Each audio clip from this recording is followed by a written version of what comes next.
জীবনের অর্ধেকটা পথ পাড়ি দেওয়ার পর তো মনে হয় বন্ধুরা যে ভালোবাসাটা কতটা প্রয়োজন।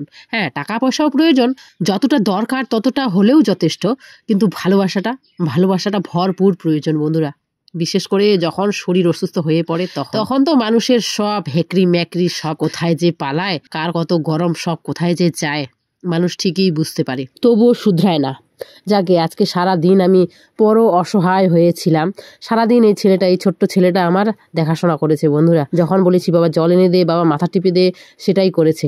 সারাদিন এদিক ওদিক খেলে ঘুরে কোথায় কোথায় না কোথায় আমি দেখার নেই, মানে বিছানাটা থেকে উঠবো যে সে শক্তিটুকুও ছিল না। আচ্ছা যাই হোক, কিন্তু আমি যে মা, উঠতে তো হবেই আমাকে, শক্তি না হলেও বন্ধুরা, তাই না? ওকে খাওয়াতে হবে বলে 4টার সময় ওকে ভাত খাইয়েছি, দুপুরের খাবার আর কি।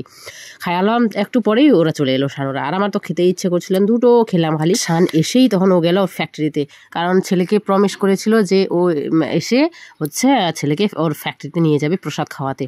আর মেয়েকে নিয়ে গেছিলো আজকে শপিংয়ে। সকালবেলায় ছেলে তো জেদ করেছিল না যে বলে আমিও শপিং যাব, তো তখন বলেছিল যে না তোকে আমার ফ্যাক্টরিতে নিয়ে যাব। কথা শুনেই আর কি ছেলেটা তখন জেদ করেনি আর যাওয়ার জন্য। এই যে দেখাবো না, লুচিগুলো একদম ছিঁড়ছেই না, টেনে টেনে, মানে কি বলি আর।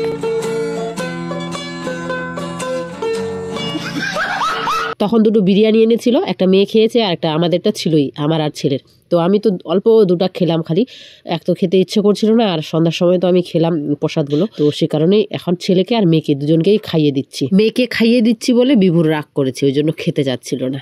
আর এই ফুলগুলো দেখো বন্ধুরা, এত ঝুমঝুমিয়ে বৃষ্টি হচ্ছে, এখন তোমাদের সাথে শেয়ার করতে আসলাম। এত সুন্দর ফুল হয়েছে, তোমাদের সাথে শেয়ার না করলে হয় বলো তো?